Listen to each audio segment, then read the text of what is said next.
try to pick a different table so that I really get to know all of you. So thank you so much for coming tonight. Tonight I wanted to talk about the body's psychosomatics, and specifically I want to talk about the body's language. What is that? So we all have an idea of what body language is. So it's the 93% of the communication that occurs between two people or between a speaker and a group that is unconscious. Okay?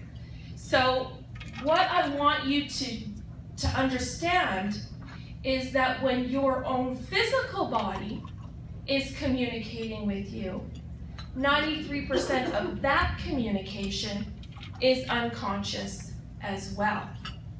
Interesting, hey? So when we know that we have 60,000 thoughts per day, 60,000 conscious thoughts per day, and that's only 7% of the communication that we have within our own systems. So you can understand, I didn't do the math, but you can understand that that's an awful lot of stuff going on. It's crazy. So,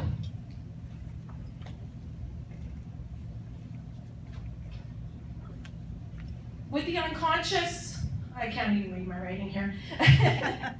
Yeah, 60,000 thoughts per day. So, how many of you have ever looked after someone that's been contagious? Has a flu, has a cold? Just hands up. Okay? Yeah, everybody has. Now, how many times have you looked after somebody that's had this really bad cold and you didn't get it? It happens, right? Why? Why? We just can't. Because we've been trained to know that germs cause colds. So if you don't wash your hands or you don't do this, you're gonna get your cold. How about if I tell you that your emotions play a huge role in you catching that cold or not? As a matter of fact, I'll tell you a quick story. I got myself to such a state one afternoon, and this was in about a 30-minute period, that I was crying over all the nasty stuff that I had to say to myself. I actually cried. And I tell you, by the time I got home at 6 p.m. that night, I was sick. Like with a cold. Sick. So it's all about the emotions.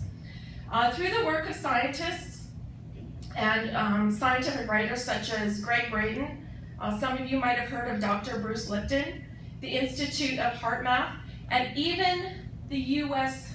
military.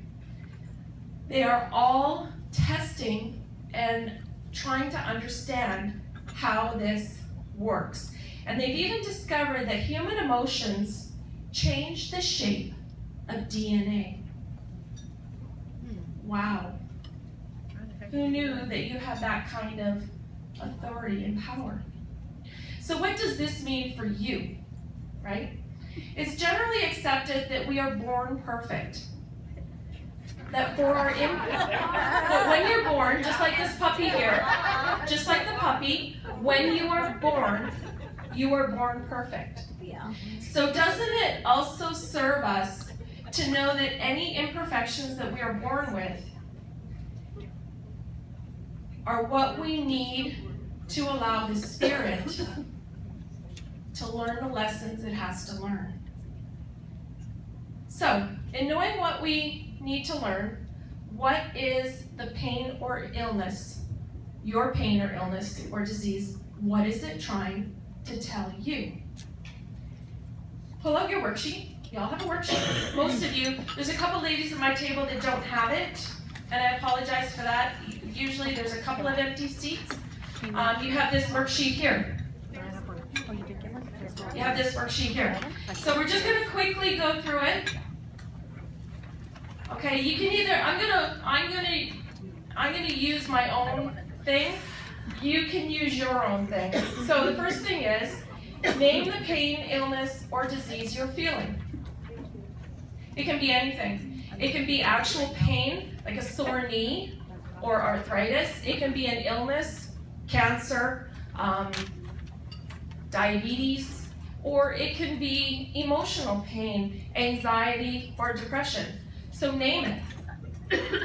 Describe the feeling of it. It's amazing. It is absolutely amazing. When you describe the feeling of your pain, your illness, or disease, it will describe exactly what happened to you that initiated this pain, illness, and disease in your life.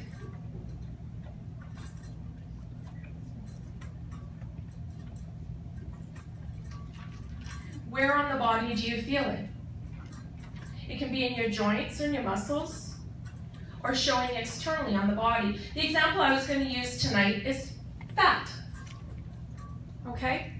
We all have a little bit here or there.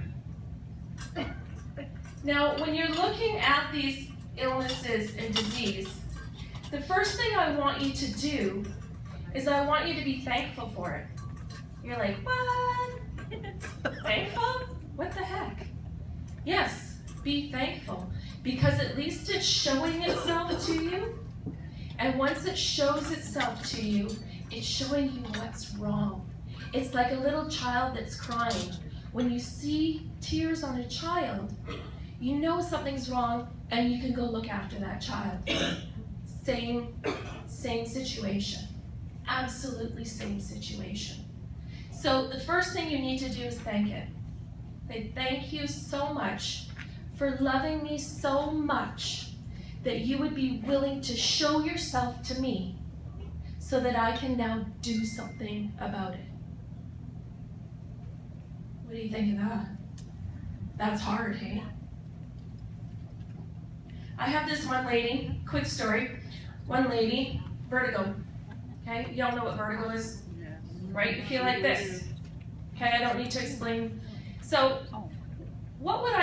how would you feel if you were at home and you hear this horrendous noise outside and you go running outside and you realize that your 2-year-old daughter's been hit and killed in your own driveway? Oh. By your husband? Would you feel like this? Oh yeah. Would you live your lifetime feeling like this? Some do.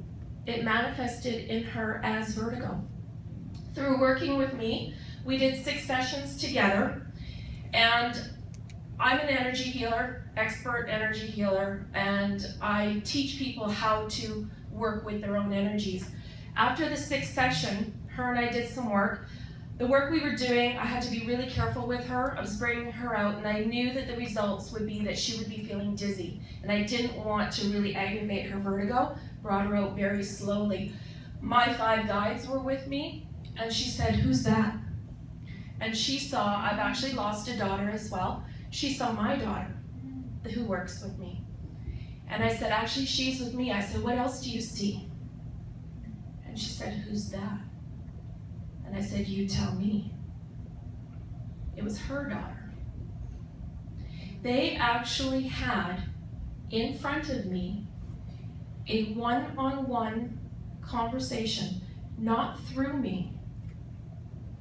They were able to have the one-on-one conversation about how the daughter is, about the lessons that the daughter needed to learn by this horrendous accident. At the end of it, the woman immediately stopped her vertigo because she had a sense of calm within her. She now knew that her daughter was okay. She knew that it was for the greater good. She knew what she needed to know so she could settle her own physical energies down and heal herself. That's one little story about some of the experiences of people working with me. In closing, I would like you to look at what's going on in your own body as a new frame of reference. What is it trying to tell me? What is my lesson I need to learn? And what do I need to do to heal from it? If you need any help with any of it, please feel free to give me a call. Thank you.